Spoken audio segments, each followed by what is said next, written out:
The United States and the European Union have long been economic powerhouses, their economies deeply intertwined through decades of trade and investment.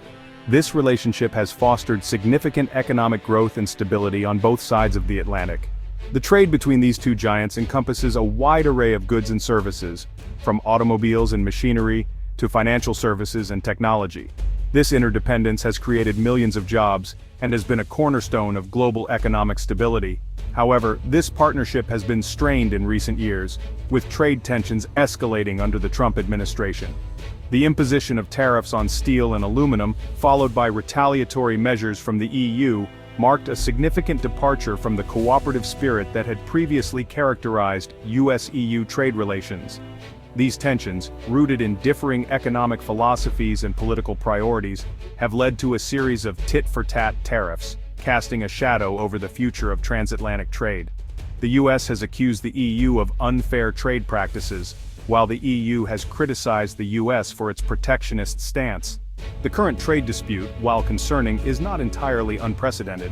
The U.S. and EU have a long history of trade disagreements, often involving complex issues such as agricultural subsidies, intellectual property rights, and regulatory standards. In the past, these disputes have been resolved through negotiation and compromise, but the scale and intensity of the recent conflicts, marked by the widespread use of tariffs and threats of further escalation, signal a worrying trend towards protectionism. This shift could have far-reaching implications for the global economy. The imposition of tariffs has not only affected the economies of the US and EU, but has also disrupted global supply chains, leading to increased costs for businesses and consumers. The uncertainty surrounding trade policies has made it difficult for companies to plan for the future, potentially stifling innovation and investment. This essay delves into the US-EU trade conflict, examining its origins, the economic fallout, and the lessons that can be learned from past disputes. By understanding the root causes of these tensions, policymakers can work towards finding solutions that promote fair and open trade. The analysis will highlight the importance of cooperation and dialogue in resolving these tensions and underscore the potential consequences for the global economy if these disputes remain unresolved. It is crucial for the US and EU to find common ground and work together to address the challenges of the 21st century, ensuring that their trade relationship continues to be a source of mutual benefit and global stability. In 2018, the Trump administration ignited a trade war with the European Union by imposing tariffs on steel and aluminum imports. This bold move was part of a broader strategy to reshape America's trade relationships and address what the administration perceived as unfair trade practices. Citing national security concerns, the U.S. argued that imports of these metals threatened the viability of domestic industries crucial for defense. The administration claimed that a strong domestic steel and aluminum industry was essential for the production of military equipment and infrastructure, which are vital for national security. The tariffs, 25% on steel and 10% on aluminum, immediately impacted EU producers, making their products more expensive in the U.S. market. This price hike was felt by American consumers and businesses alike, as the cost of goods containing these metals rose. The Trump administration's decision to utilize national security as justification for these tariffs was met with skepticism and condemnation from the EU and many trade experts. Critics argued that the national security rationale was a pretext for protectionism, aimed at shielding U.S. industries from foreign competition. They argued that the tariffs were a thinly veiled attempt to protect U.S. industries from competition, a violation of World Trade Organization rules. The WTO, which oversees global trade rules, found itself at the center of a heated debate over the legitimacy of these tariffs. This move signaled a departure from decades of U.S. trade policy that had generally embraced free trade principles. For years, the U.S. had championed open markets and the reduction of trade barriers, fostering a global trading system based on mutual benefit and cooperation. The decision to impose tariffs on key allies like the EU marked a significant escalation in protectionist measures, raising concerns about a potential global trade war. The ripple effects of this decision were felt worldwide, as markets reacted to the uncertainty and the potential for retaliatory measures from affected countries. While some American workers in the steel and aluminum industries welcomed the tariffs, hoping for job security and industry growth, others worried about the broader economic impact. Small businesses that relied on affordable steel and aluminum faced higher costs, which they often had to pass on to consumers. The international community watched closely as the situation unfolded, with many leaders calling for dialogue and negotiation to resolve the trade tensions. Economic analysts debated the long-term implications of the tariffs, considering both the potential benefits for domestic industries and the risks of escalating trade conflicts. As the world navigated this new era of trade policy, the impact of Trump's steel and aluminum tariffs continued to be a topic of intense discussion and analysis.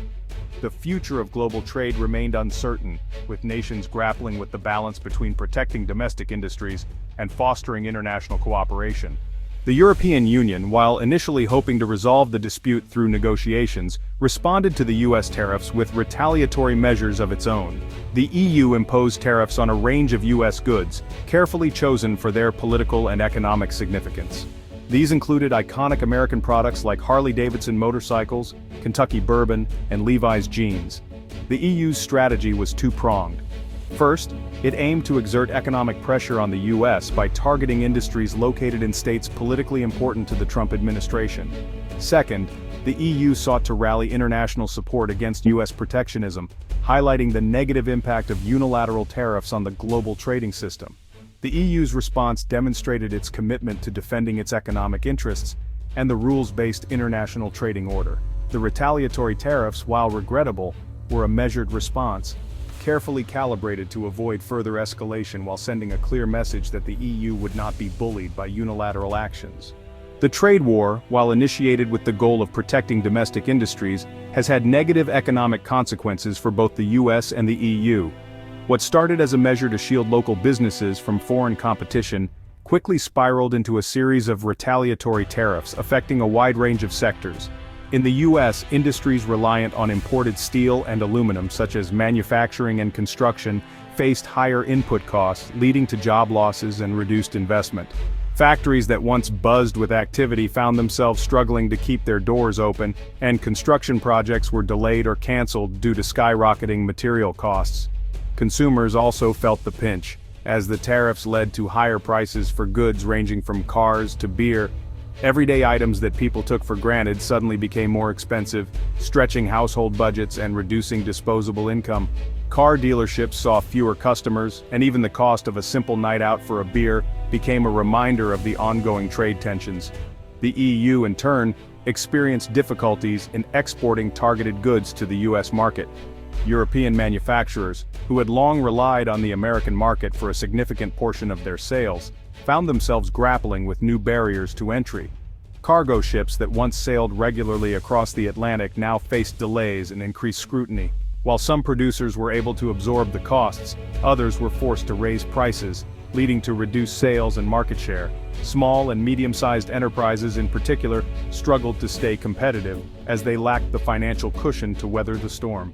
Store shelves reflected these changes, with higher prices deterring customers and reducing foot traffic. The tariffs also created uncertainty for businesses on both sides of the Atlantic, hindering investment and economic growth. Executives found it difficult to plan for the future, as the ever-changing trade policies introduced a level of unpredictability that made long-term strategies nearly impossible. Stock markets reacted with volatility, reflecting the broader economic instability.